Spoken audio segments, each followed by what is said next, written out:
যারা ব্যাংকে চাকরি করি, এই হাদিস অনুযায়ী ব্যাংকের চাকরির টাকা হালাল হবে না ভাই, মনে কষ্ট নেবেন না। অনেক ব্যাংকাররা যুক্তি দেয় যে হুজুর আমরা কাজ করি, কাজের বিনিময়ে টাকা নিই। ঠিক আছে, আপনি কাজ করে কাজের বিনিময়ে টাকা নিচ্ছেন, কিন্তু কাজটা কি করছেন? বিষয়টা হলো যে কাজ কি করছেন। কাজ যদি ভালো করেন তাহলে তো সমস্যা ছিল না, কিন্তু আপনি যে কাজটা করছেন এটা তো ভালো কাজ না।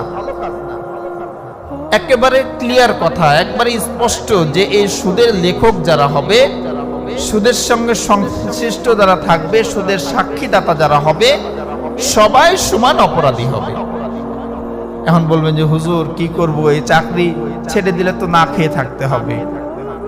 এই ইয়াকিন যদি আপনার থাকে তাহলে আপনাকে আজীবন ওই সুদের টাকায় খেয়ে মরতে হবে।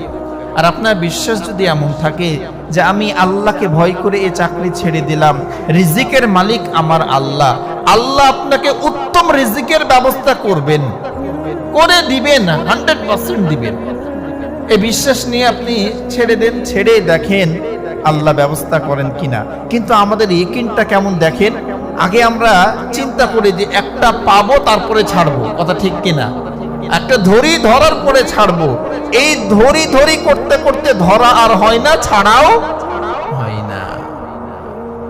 ভাই, পৃথিবীতে আপনি আমরা আসার 50,000 বছর আগে আমাদের এই নসিব লেখা আছে, তাকদীর লেখা আছে। এই তাকদীরে যা আছে আপনি পাবেন, এটা কেউ নিতে পারবে না। কিন্তু আপনার তাকদীরে যা লেখা আছে এটা হালাল পন্থায় নেবেন না হারাম পন্থায় নেবেন, সিদ্ধান্ত আপনার। যদি আপনি এই হারাম পন্থায় নেন তো হারামে আসবে, যদি হালাল পন্থায় নেন হালাল পন্থাতেই আসবে। এজন্য আল্লাহকে ভয় করে এগুলো ছেড়ে দেন, আল্লাহ আপনার উত্তম রিজিকের ব্যবস্থা করবে ইনশাআল্লাহ।